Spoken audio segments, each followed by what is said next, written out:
Hey friends, welcome back to the No Wrong Turns podcast with Audrey Lakeman Hunter. I am Audrey and I am your host, and I am so happy that you're here. If you like what you're listening to today, make sure that you subscribe wherever you get your podcasts. Enjoy a new podcast every other Tuesday when we have an awesome guest come on and chat about their story and their passions, and how their passions have evolved and grown throughout their story. Subscribe today to the No Wrong Turns pod with Audrey Lakeman Hunter on your podcast player or app so you guys will never miss an episode. Friends, if you are interested in being in a small group setting for listening, discussion, and action work with the main focus being on racial justice, I would invite you to consider joining my book club. Our summer book selection is Biased, Uncovering the Hidden Prejudice That Shapes What We See, Think, and Do by Jennifer L. Eberhardt. If you're interested in joining the conversation, our next book club meeting is Tuesday, July 20th at 7:30 p.m. Chicago time. DM us on our social medias at No Wrong Turns Pod, or you can email us at nowrongturnspod@gmail.com. Listeners, welcome to our 42nd episode with Molly J Wilkinson. Molly is a pastry graduate of Le Cordon Bleu Paris and became a pastry chef, offering pastry classes in Versailles, France, and around France. Originally, she's from Dallas, Texas, and she moved to Paris in 2013 to follow her passion for baking and ended up staying there in France. This conversation will be a two-part series. In our part one with Molly, she will share about her pastry and baking passion as a young child and how she began to pursue it more seriously. In part two, Molly will share about what life was like for her as a student at Le Cordon Bleu Paris and what she did with her training afterward. You are for sure going to want to lean in and not miss hearing Molly's story as she highlights her passions of baking, becoming a pastry chef, and teaching others. No matter if this is your story and you can relate to her or not, I believe that there is something in this episode for you. All right, here's my conversation with Molly J Wilkinson. Welcome back to the No Wrong Turns pod. Today on the podcast, we have Molly Wilkinson. Hi, Molly. Hello, nice to be here. Yes, it's so nice to have you. Can you tell the listeners a little bit about who you are, maybe where you're from, where you are, any fun facts that you want to share with the listeners? Sure. So I am originally from Dallas, Texas. I actually am currently living in Versailles, France, just 5 minutes down the road from the chateau where all the kings and queens of France were. Wow. And yeah, it's been your quite the neighbors. journey. Yes, exactly. We're neighbors.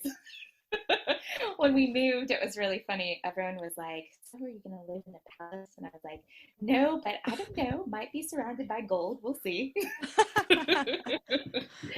But yeah, so I'm a pastry chef. My job is that I teach pastry lessons to people online and in person. And I am coming out with a cookbook here pretty soon. And my concept is all about making French pastry easy and accessible. That is awesome. I think that's one thing I always kind of get nervous about because they seem so complex. So that's awesome, kind of breaking it down for us. Like a little Julia Child part 2. Exactly. That's the whole point. I know when I first started getting into it, it was really complicated. It was a lot of techniques that were unfamiliar to me. And so it's really fun to be able to break those down, like you were saying, and show them to people. Awesome. So you mentioned that you were from Texas. So can you tell us passions or hobbies that you had growing up, maybe, elementary school, or if you remember any before then and the middle school age? Yeah, so I definitely remember growing up, I baked a lot. I baked a whole lot all the time with my mom, and I even remember baking with babysitters. Oh, really? I have this memory of baking with a babysitter and being horrified that some cracked shell got into the batter. Very young memory. I think I was maybe 4 or 5, something like that. Oh, But that's wow. one of those things that I really remember. And I just continued baking. And so my big hobby was during school breaks when I was in elementary school and yeah, I'd say middle school as well. I would come home and that's what I would do. I would bake. I had two recipes that were memorized, chocolate chip cookies and brownies. And I made those consistently, like over and over again. Those sound And like good staples. exactly, exactly. I had them memorized, and my mom just always had butter and eggs in the refrigerator. And yeah, that's what I did. That's my big hobby. That and art, I would say. Hmm. Did anybody kind of anybody kind of influence that? Where was your mom into baking and showed you how to do that, or? My mom was my big influence for sure. That was our thing that we did together. It was a way to entertain us, and I just absolutely loved it. I think even maybe a little bit more than my sisters. I have two sisters, Mhm. but that's constantly what we're doing. And she still is, an amazing baker and an amazing cook. And so being able to see her and see even what she was cooking in the kitchen for us for dinner was it was such an inspiration for me. That's awesome. So baking and art were two of your things. Did you have a specific medium for art that you were interested in? I did. Really good question, actually, because I think it does apply to what I'm doing right now. I love doing clay, so ceramics. We did that every summer. I would go to, it was a family friend's house, and she had a separate location, like behind her house, where I guess probably 5 to 10 kids would join, and we would just play with clay, make different figurines. And she even had a kiln where she baked the Wow. ceramics, and we'd come back and, paint. So it was, every single, very cool. And I guess that does lead to how nowadays I really like to work with my hands. Like, I absolutely love that. I love the creative process that comes with it, the decoration, and then there's, of course, the science and the mixing of different flavors to come up with different, delicious desserts. So I guess that was a big influence for me ever since I was little. Yeah, I can really see the two correlation, and that's such a cool opportunity to kind of know somebody and be able to kind of have that formative experience. Yeah, no, it was a continuing thing for several summers, and I remember it really well. We still do have a lot of those clay figures around the house at my parents' home. That's I don't know awesome. how beautiful they are, but yeah, good memories for sure. That's awesome. So then Mhm. when you were in the high school age, were these kind of still two of your top interests, art and baking, or did you develop any other interests or big passions that kind of I so overshadowed those? Oh, sorry, go on. Yeah, so I feel like it continued to develop. So I was still baking a lot at home. I would bake, birthday cakes for my sisters and my friends, but also I was still taking art. So I took a lot of art classes, so like portrait classes and Hmm. screen printing, things like that when I was in high school.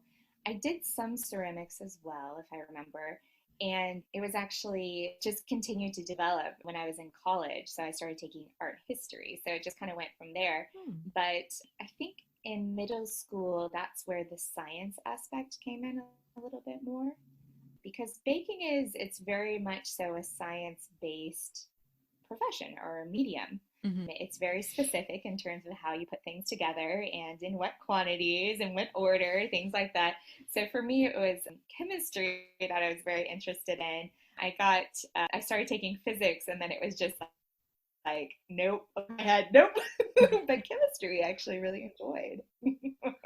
That's funny enough. I definitely passed chemistry, but I was so glad I graduated from high school early and I only had one semester of physics. And I was like, thank you, Jesus. I don't know if I could have passed the Yes, second one.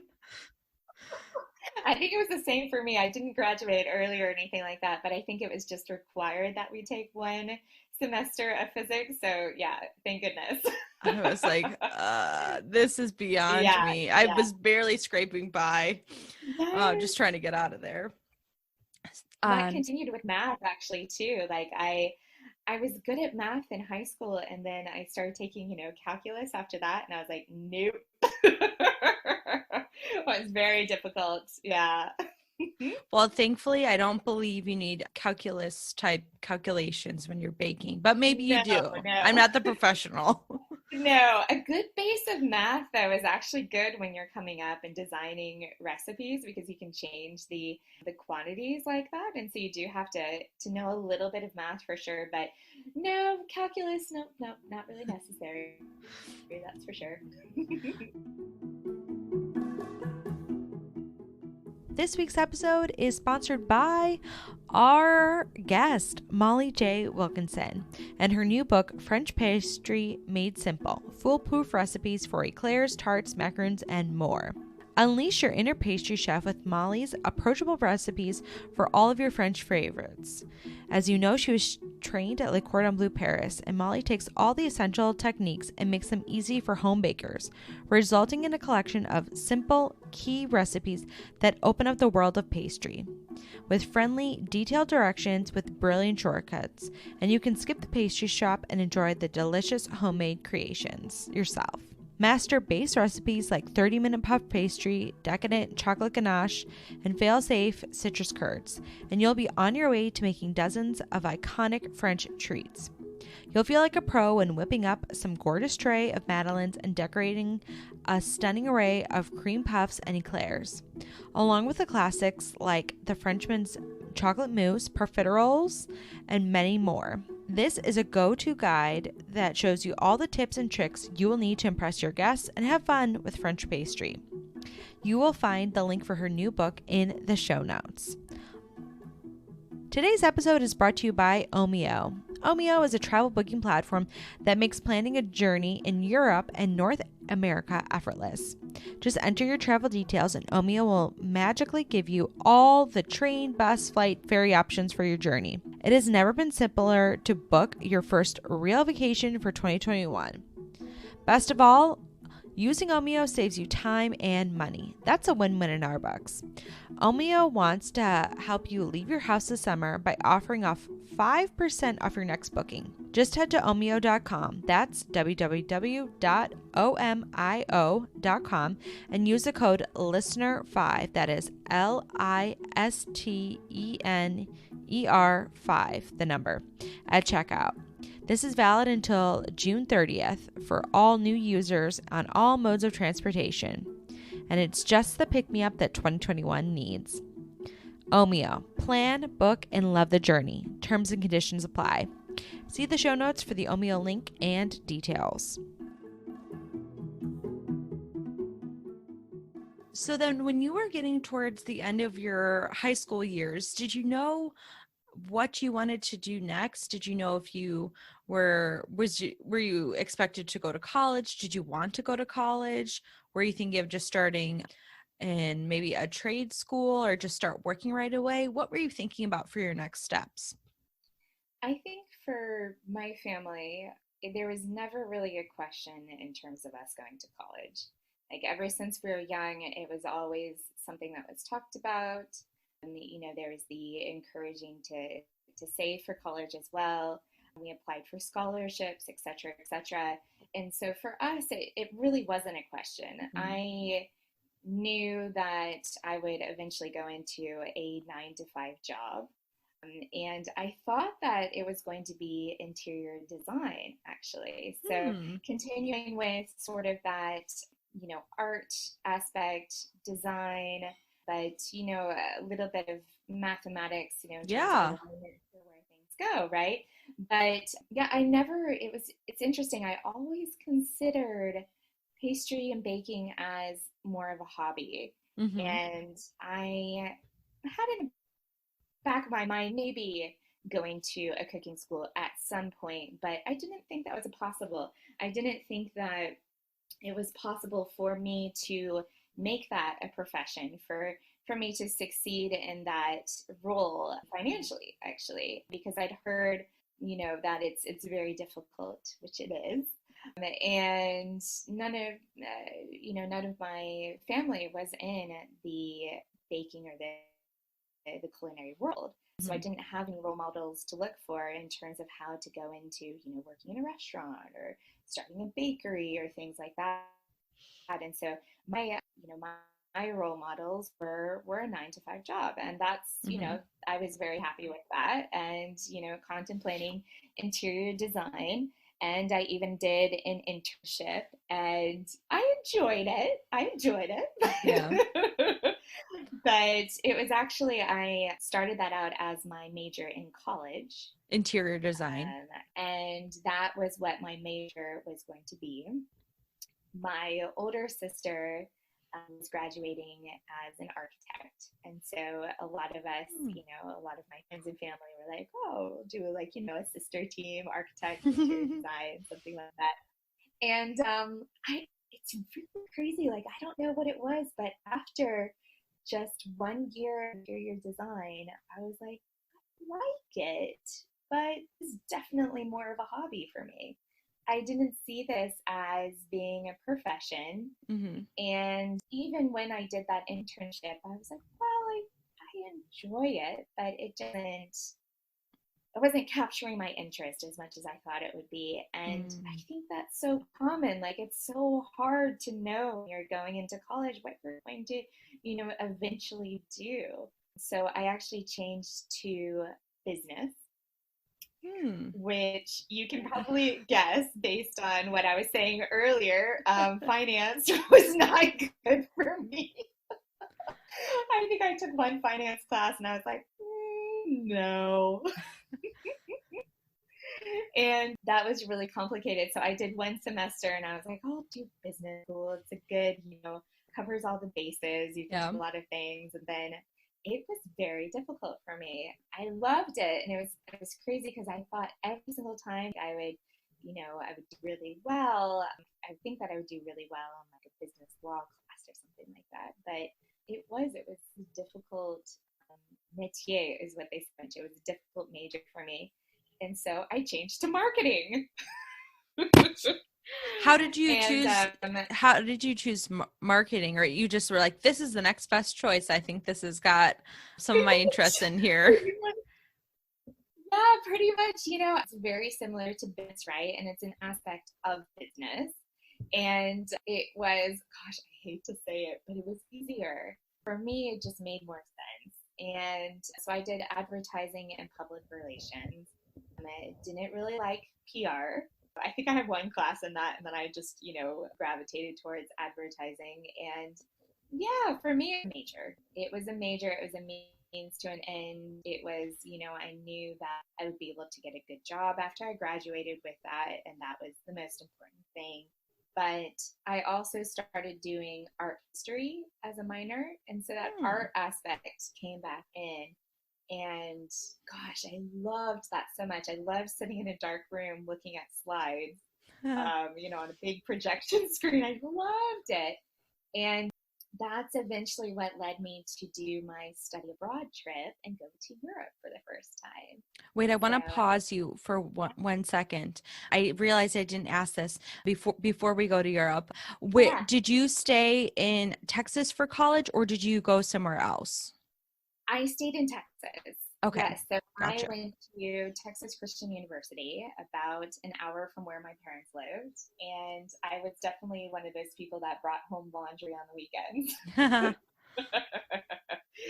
So yeah, stayed in Texas and lived on campus for the first year. And then I had an apartment with roommates for the last 3 years, which Awesome. All right. I didn't want to derail us too much, but I was just thinking, what was your kind of situation if you had, been far away from home before? No, my whole world was Texas and Mexican food. My other love. But yeah, so I traveled a lot with my family when I was younger, school vacations and things like that. But I had never been abroad. I had never been outside of the US, unless we're counting Canada, which I love Canada. So I went one time for a community service trip when I was in high school, and I went to Montreal, and it is kind of a taste of Europe there a little bit. So yeah, that's what I hear. I haven't been there yet. Gorgeous. Loved it. Highly recommend. Yes. But yeah, no, I studied abroad when I was in college for a grand total of 2 weeks.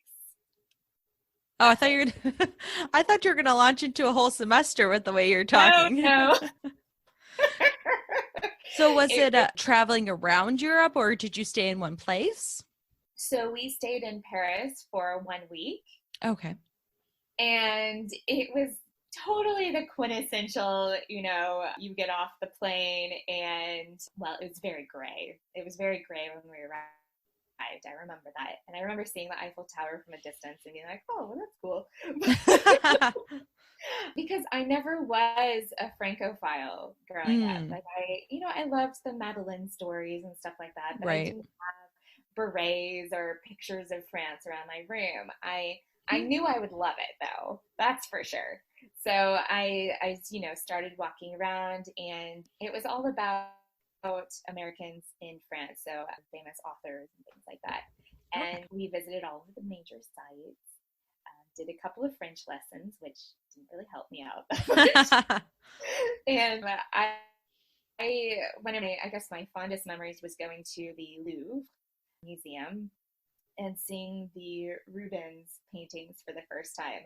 Because art history was huge for me. And so I actually did even start tearing up when I saw that, and loved, the Louvre. And then I remember visiting Versailles as well, which is kind of to go back to where I am now. But yeah, I was there for a week, and it was very fast. I'm Um, sure. I didn't eat a lot of pastries actually. I ate a lot of croissants and a lot of pain au chocolat, but I didn't have a lot of pastries. And so it really was more so about experiencing the city and walking around and seeing the sights. I do remember that I loved it. I absolutely loved it. And so when I left, because we were going to Madrid for the second part of our trip, so another week down there, I went to the bakery that morning and I bought a bag of croissants, 10 croissants. And I took them on the train. It was a 7-hour train ride. And so every hour I would have a croissant Sounds to like kind a of good spread out. plan. Good plan. I spread out my love for France, continued eating some buttery, beautiful, flaky croissants, and it was great. And I just remember thinking, like, when I left, I was just in awe of the city. I absolutely loved it. And I knew that I'd have to return at some point. And that was just further approved when I was in Madrid, and I just didn't like it as much as Paris. Oh. The food wasn't as great, but the city was gorgeous, and so it was just like, oh, France, just have to make it happen. But yeah, I was only there for 2 weeks, and I came back and I started continuing with my internship for marketing, which led to the 9 to 5 job that I held for 7 years in advertising. Wow. So what year in college was your trip to Europe? In junior year. Okay. In the summer. Yeah, it was in the summer. And I had friends that were doing semesters abroad, and gosh, I wish I'd done that. I wish I'd done that, but no, it was just a couple weeks. Yeah. Yeah, that's one thing my whole life. My mom, she didn't study abroad. And I just remember her telling me my whole life, like, you should study abroad. It's a great opportunity. And her sister, my aunt, she studied abroad in Barcelona and she always raved about it. So then I studied abroad 3 times because of that. Oh, uh, I'm jealous. Yeah, no, it was a really eye-opening experience. It just definitely. opens the boundaries. You learn about different cultures and about being open. Yeah, being open to those other cultures, which became such an important thing to me when I did finally move to France. Because sometimes, moving abroad for people, it's for some people and it's not for others, and it's a difficult thing. It's a very difficult thing. Very true. Mhm. So, when you were in your last year of college, were you thinking about what jobs you were going to do next? Did you know if you kind of got the a little, but the France bug? I'm not France bug. True. The kind of desire to go back, but did you think about doing that right away, or did you know that you needed to stay and get a job in the States first, or what were you thinking? Yeah, I think, I mean, you nailed it. Like I definitely was bitten by the French bug. I guess to put it a better way, it was something that was constantly at the back of my mind to return to France one day. And I didn't know how exactly. I just knew that it was going to happen. And before, well, actually, no, I think it was right after I got back, I started an internship at a small advertising agency for digital advertising. And I remember doing my interview, and the HR person asked me about my passion, and I said baking, naturally, of course. And she was like, "Oh, well, have you ever thought about going to culinary school?" In my job interview. Wow. I think she could see how passionate I was. And, I'm sure we were just talking, but I, I'd already been thinking about it. Remember, I'd said, in high school, it was kind of in the back of my mind, maybe at some Mm-hmm. point. I just didn't think it was possible. And then, she mentions it again. Like, it was very interesting. Like, then the HR person at this job that I want to take, to become my 9 to 5 successful job after college, she mentions it. Hey, listeners, some of you may have heard a big part of my story on how I started this podcast. During my day job, I get to listen to podcasts all day long. The ones I really enjoy are the ones that encompass someone's story and their passions. Since I'm an avid podcast listener, I want to share the podcasts I enjoy with you. I love the Happy Hour podcast hosted by Jamie Ivey, which I'm sure I've mentioned before on the podcast. During the happy hour, they discuss anything and everything just as you are sitting around the table with your own girlfriends. Jamie loves to connect with the women and encourage them as they journey through life.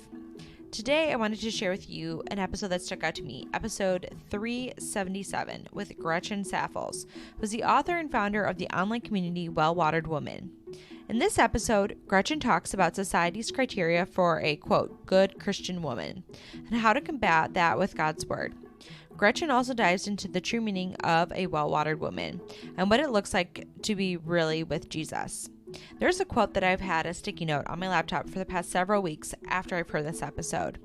It's when Gretchen said, "Contentment is not having more or having less, it is having Christ." I would encourage you to give this episode a listen. I will link the podcast details in the show notes. All right, back to Molly's story. Essentially, what happened is there was just this continuation of, me baking for my work colleagues, bringing tons of desserts into work constantly, at least each week. We even started doing baking competitions at my Oh, office. wow. Yeah, and just this HR person, and I believe also my work colleagues they would go ask, they would say, "Oh, so when are you opening a bakery? When are you going to cooking school?" And after I graduated from college, I continued with the same job full time, Mm-hmm. and that just kept continuing until I don't know, I reached this point in 2012 actually, where it wasn't a quarter life crisis or anything like that, but it was this moment where I was doing very well in my job. I'd been working for them for, I guess, about 5 years at that point. And, I'd worked my way up to a managerial position. I really enjoyed it. I actually really enjoyed the data aspect of it in Excel, which actually still today, Excel does serve me very well.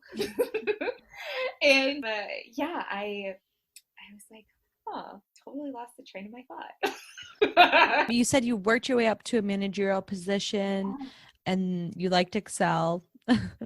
Okay, so yeah, so I worked my way up to a managerial position and really, really enjoyed it. I loved working with people. I really enjoyed being a manager too, actually.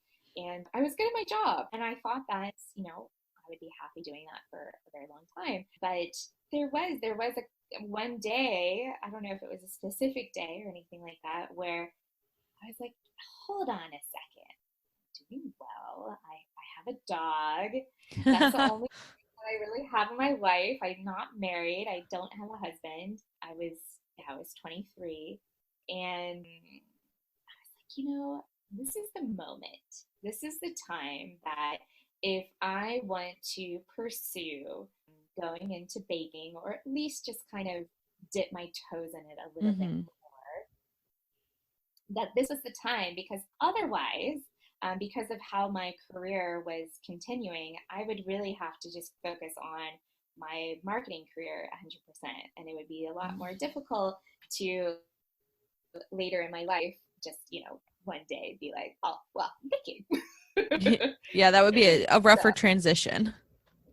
yeah, exactly. So it really was that kind of, okay, I could continue, going up the building stones in this company and going up into higher and higher positions, right? Or I'm happy with the position I'm at right now. I'm doing well. This is the time to really pursue baking, before I, take those next steps in my digital marketing career, because it's like if baking didn't work out, then I could go back to marketing and that was fine. Mhm. Or, if baking worked out, then I could switch to that. And I was still young enough and had the energy Yeah. to do that. So that's what I did. So how did you kind of determine what your next step was?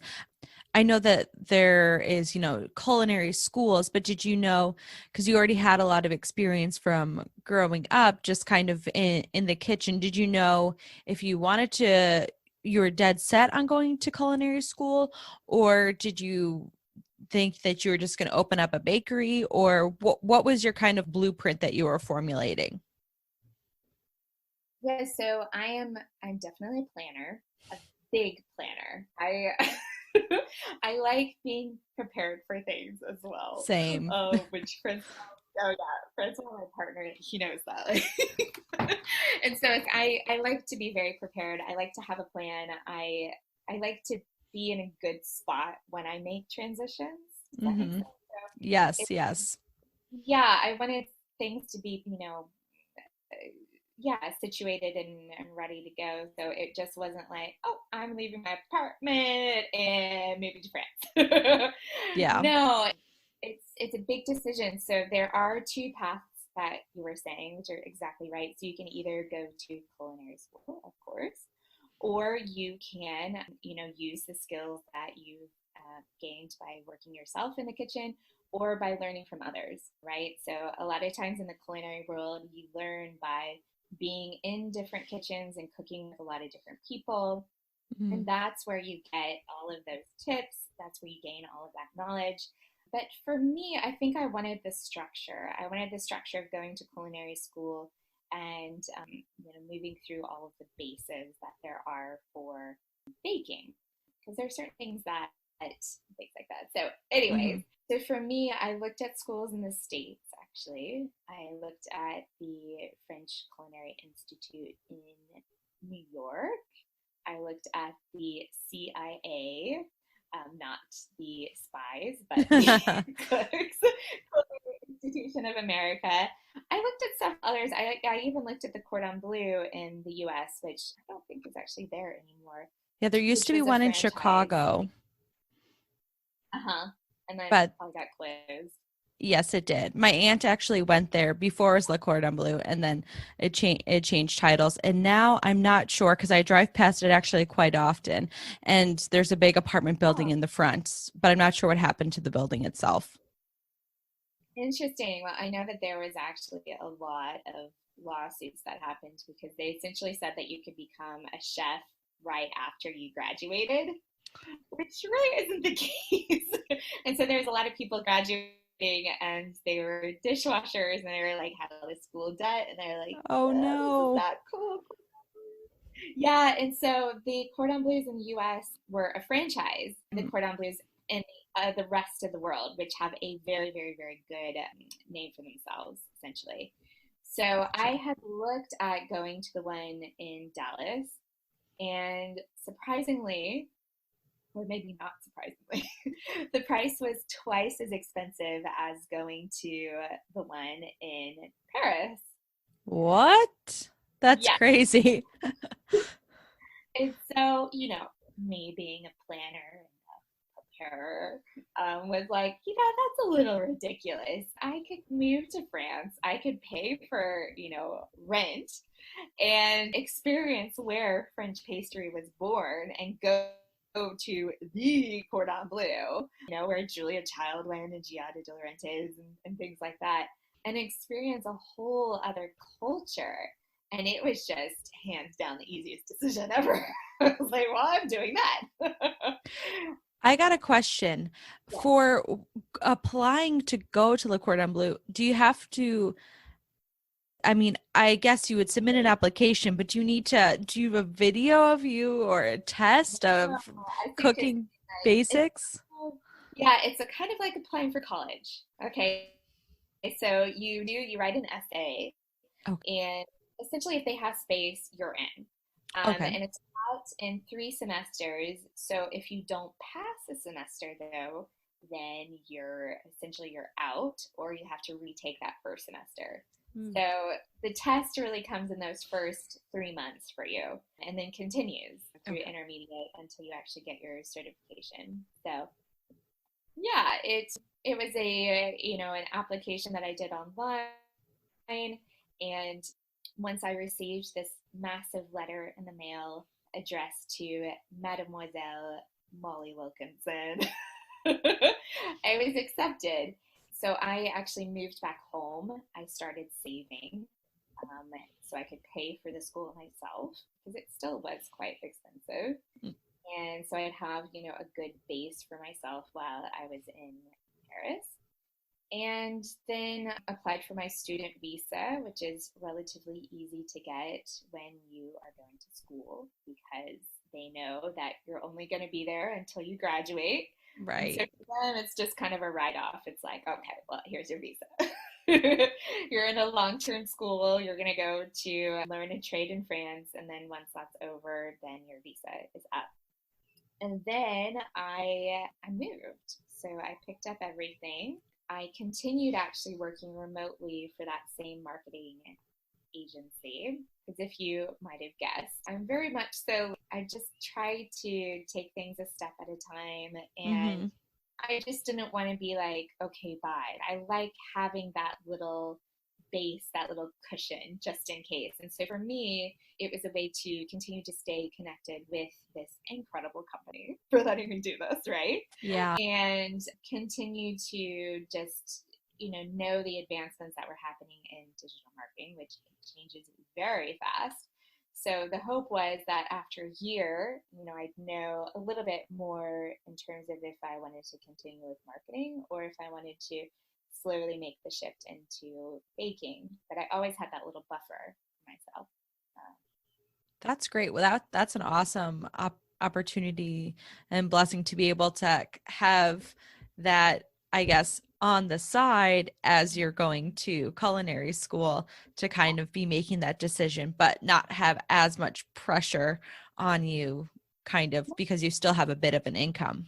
Exactly. So that, it always paid my rent. So that was good. Thank goodness. Very important. Yes. And, I was able to get a couple of pastries to try out. But other than that, I was in school, and it was 15 hours per week. The schedule changed every single week. So we didn't know if we were going to have class on Monday, Tuesday, Wednesday, or if it was going to be just Monday, Tuesday. Like, it was such a small school that every single week was different. Wow. But we did know in advance, so that was good. So we could plan like little trips if we wanted to. But very small location, located in the 15th arrondissement, so the 15th neighborhood. And my first apartment there was also in the 15th, and I had to walk past the Eiffel Tower every day to get to school. Oh, what a burden. Oh, it was such a joy. I remember the first, 20 times, right? You just walk by, and I would just, you'd be turning to the right and be like, oh, look. But then, I think it becomes like the Statue of Liberty to New Yorkers, right? Then it becomes really normal. But it really took to living in France. It was a really magical experience. It was probably one of the best years of my life, I would say. Hey friends, thank you so much for joining us this week for another awesome guest. I am just so thankful and honored that you would choose to download and listen to another conversation with us. Thank you so much for inviting me into your earbuds, your car, Google Home, Alexa, wherever you're listening. Thank you so much. I'm grateful. Can you please do me a favor? If you've not already subscribed to the podcast yet, would you help us grow and subscribe to the podcast in whichever podcast player or app you're listening to us on? If you're already subscribed, I truly, truly appreciate it. It makes a huge difference. If you enjoy this episode, I would love if you would share it with a friend. I find out about so many new podcasts through friends, sharing them with me. Lastly, if you can, please leave a rating or review on whichever podcast player app you're listening to us on. Thank you. I know these things may seem super small, subscribing, sharing the show, leaving a rating and review, but they make a huge difference to new listeners being able to find the No Wrong Turns podcast. Thank you so much. Thank you for being here, for listening, for cheering on the No Wrong Turns pod. Thanks for subscribing, sharing, and reviewing the show. All right, back to Molly's story. So I have a quick question. You mentioned that you had taken a couple of French classes before when you had studied there for a week but didn't really remember anything. So when you moved there, what was kind of the language landscape for you? Did you feel like you needed to know French? Did you take lessons ahead of time to kind of get up to speed? I'm just curious about that. Yeah, so I studied Spanish in school, and that ended up really confusing me when I started learning French because there are very similar words, but I didn't know Spanish well enough or French well enough to separate the two, and so I was pronouncing all sorts of words. But I took a couple of very, very, very beginner classes before I left, so I knew bonjour, au revoir, où sont les toilettes, like very, very, very basic. Survival. Yeah, yeah. And while I was in Paris, I did start taking other classes. So I took classes through the Sorbonne, to the Mairie, which is the city hall here in Okay. Paris. They offer very inexpensive French classes, which were really great. And yeah, because honestly, when you move to a foreign country, it's really good to know the language. I was able to get by just fine, absolutely. And I started to understand more and more and more. The classes themselves were in French, but there is an English translator, so a live English translator. And Wow. as soon as I started learning more French, I was able to understand more of what was happening in the class because the chef, would say lots of things about what they were doing, right? The chefs. But the translators, they didn't have time to translate everything, right? So it was Right. always a very quick, he stirred the chocolate into the cream or something like that, instead of why he's doing it or at what speed or at what temperatures, things like that. And so once I knew a little bit more, then I started understanding more so about what was happening. But also, you in culinary, yes. I was just going to ask, what were the demographics of your classmates? If you had an English translator, were there many English speakers, or just many people who English was a common language, maybe their second or third language? I'm just kind of curious, just the demographics of your classes, of the other Yeah, students in there. yeah, there was 70 students in my program, so the one that I was taking, Hmm. and of that, there was only one French person Oh, actually wow. who became. It was all people who mostly spoke French, Okay. or I'm sorry, English. I'm sorry, Okay. English. So yeah, it was people that, yes, exactly what you're saying. It was either their first or their second or their third language, English. There were some people though that only spoke French. There were, I would say, probably three Americans. There was some people from Latin countries, and then we had a lot. So about half of our class was from Asian countries, actually, which Hmm. has a very big influence of French pastries. So there's a lot of actually big French chefs have opened up pastry shops in Japan, for example. Oh, So wow. yeah, it's very popular there. And so yeah, about half of our class was from Asian countries. So we had, just to kind of give you a breakdown of how the classes went, we had a demonstration where all 70 students were in the same room. Or no, I'm sorry, they broke it in half. So there would be 35 people in the room for the demonstration, which, I mean, wouldn't really happen nowadays, I guess. Definitely But not. yeah. And then you would, after you watch this demonstration where they would show you how to make 2 to 3 desserts, and it would go for about 3 hours, you would then go into what's called a practical, where you were in the kitchen with 10 other students, and you're actually making the desserts that you were shown. So you first see it, and then you make it. So sometimes you don't make all of the desserts that they showed you. Sometimes it's not directly after the demonstration class. Maybe it's the next day or later that week. But you always get that time in the kitchen. And yeah, it's small groups when you're actually baking, which I like. Nice. And then is the pastry chef who showed you those desserts with you, or you're kind of all just experimenting together?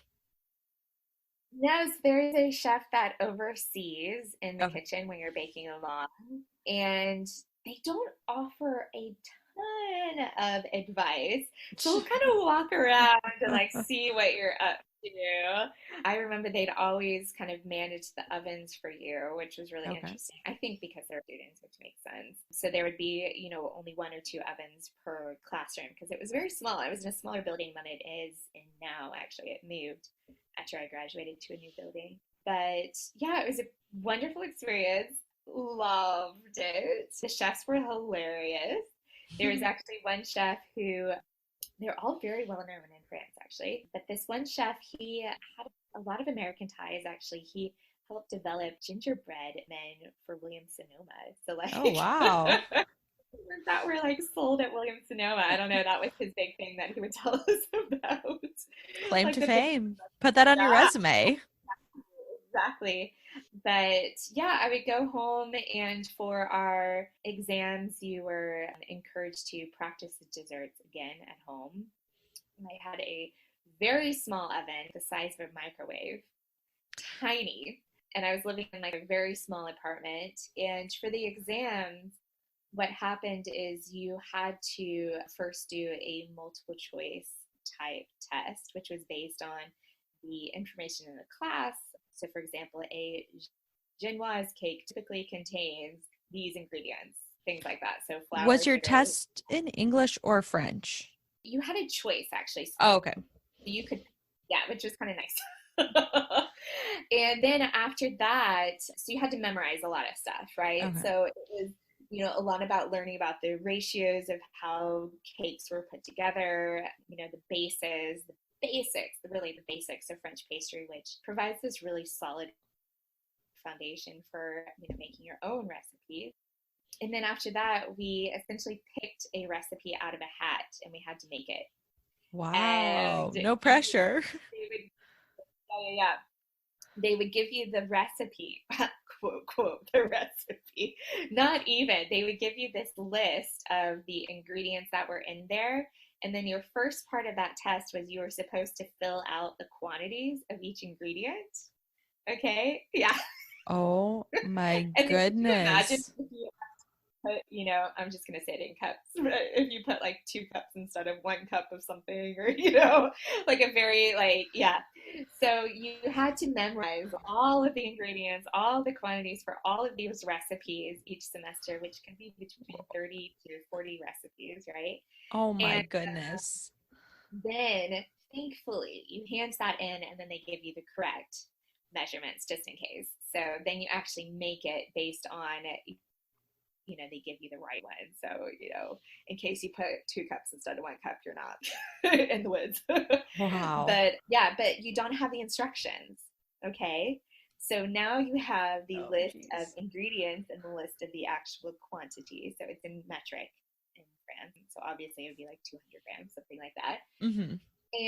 And then you had to make it. But if you didn't know the exact steps, then yeah, you didn't do so well. That's for sure.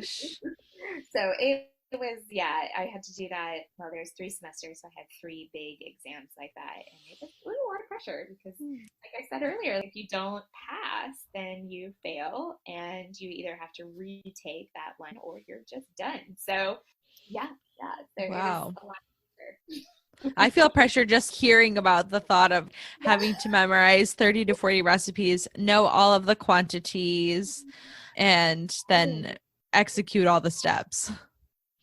Yes, exactly. No, it was crazy. So glad that's over. I don't have any of those memories anymore. I have Oh, a geez. relatively good short-term memory, but long-term not so much.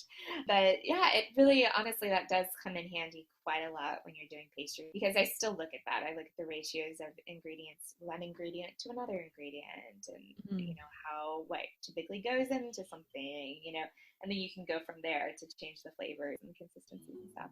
So yeah. Awesome. Friends, this was a great conversation with Molly, and this was only just part 1. I loved how when Molly was sharing her story, it was so relatable. The idea that we all may have a passion that we're working on and pursuing on the side, while also at the same time pursuing a professional, bill-paying career.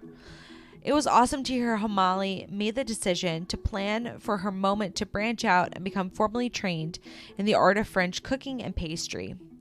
I am so excited to hear more from her story on what life was like for her attending Le Cordon Bleu and then where life took her after. As we shared earlier, Molly just released her first pastry cookbook, French Pastry Made Simple. You guys can see our show notes for the link and all the details where you can find it.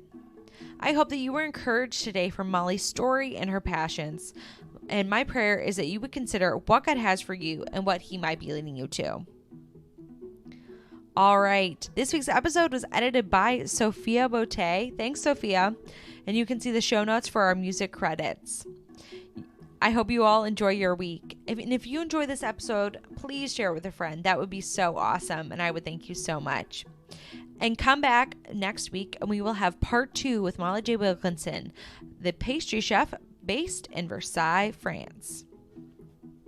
Hey friends, you have just listened to the No Wrong Turns podcast with Audrey Hickman Hunter. I'm Audrey and I'm your host. I'm so happy that you are here. If you like what you're listening to today, make sure that you subscribe wherever you get your podcasts. We are bringing you new shows every other Tuesday, and we always have on some awesome, amazing guests to chat about their story and their passions, and how their passions have evolved and grown throughout their story. Subscribe today to the No Wrong Turns pod with Audrey Hickman Hunter on your podcast player app so that you guys will never miss an episode. All right, see you next time.